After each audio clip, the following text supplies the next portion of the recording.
Now to Prince Harry's legal victory. He's been arguing with the British government over security arrangements when he's in the country, and Maggie Rulli is in London with the latest on that. Good morning, Maggie. Hey, good morning, George. Yeah, Prince Harry's lawyers are saying that he's reluctant to bring his young children into the UK because he doesn't think it's safe. Now he's fighting for full-time security.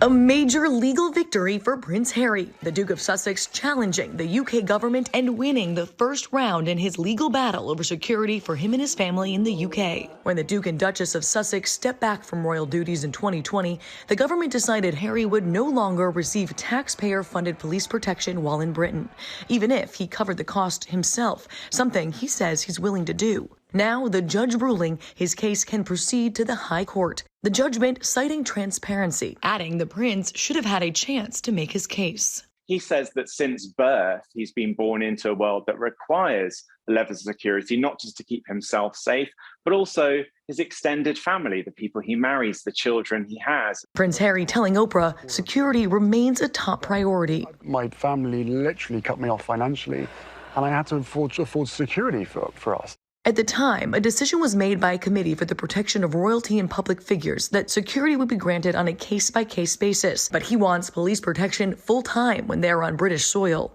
When Diana died, she didn't have police protection. She had a private security team at that point. And I think it's very clear that Prince Harry feels that the police protection is superior and that that is what he wants for his family. Since moving to California, the prince and his family have relied on a privately funded security team, but his lawyers hope to expand that soon. And the judge also made it very clear that just because this case is allowed to move forward, it doesn't mean it will succeed in the final hearing. George. Okay, Maggie, thanks very much. Let's bring in our royal contributor, Robert Jobson. Robert, thanks for coming back again. How significant is this ruling? Well, it's the first stage in the Home Office's case, so we'll have to wait and see.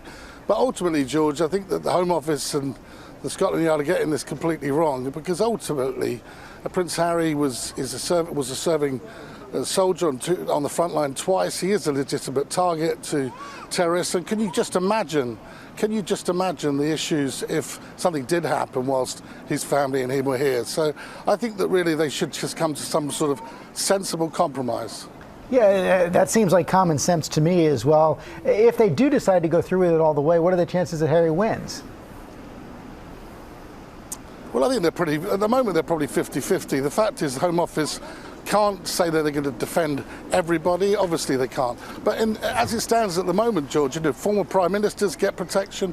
Certain ministers from Northern Ireland ministers, ones that are no longer in office.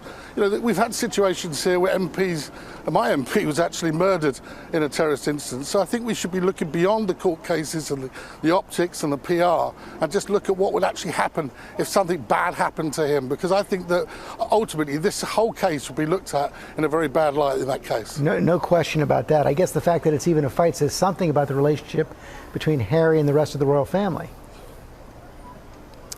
Well, yeah, it does. And I think during the case it did come up that Sir Edward Young, who's the Queen's private secretary, had some input into this decision, according to Harry's team of lawyers.